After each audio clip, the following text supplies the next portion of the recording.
It was one of his last public appearances.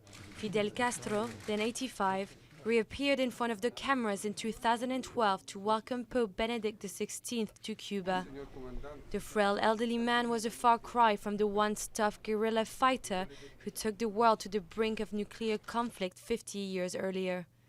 Fidel Castro is said to have spent his happiest years in the mountains of the Sierra Maestra in Cuba. That's where he cultivated his image as military chief and grew his iconic beard. Back then, he was leader to only a handful of leftist guerrillas, but just 2 years later, his forces overthrew the notoriously corrupt and decadent US-backed regime of President Batista.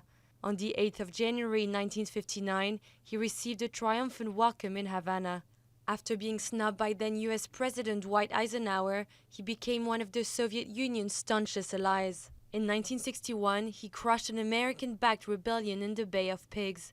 The following year, the Cuban Missile Crisis saw Soviet ballistic missiles pointing at the United States from its shores. The crisis was defused, but Castro had become Washington's #1 enemy. Será la victoria. Patria o muerte. Venceremos.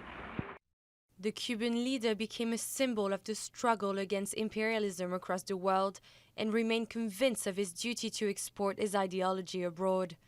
Discounting the world's monarchies, Castro holds the record for the longest time in power, 49 years, during which he outlived 11 American administrations. For his people, he was simply Fidel, a charismatic president, omnipresent, if prone to rather long speeches. A president who strived to provide the best education and health systems in the region. For his opponents, he was a dictator without mercy, a man who imprisoned thousands.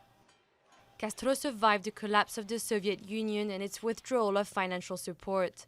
In the end, he even found new allies, including Hugo Chavez, the late Venezuelan president, to whom Cuba owes its economic survival.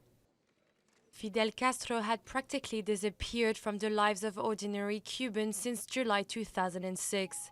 Sick and weakened by his declining health, he had resigned as head of Cuba's Communist Party, ceding power to his brother Raúl. A hard pill to swallow. As for Fidel, true revolutionaries never retire.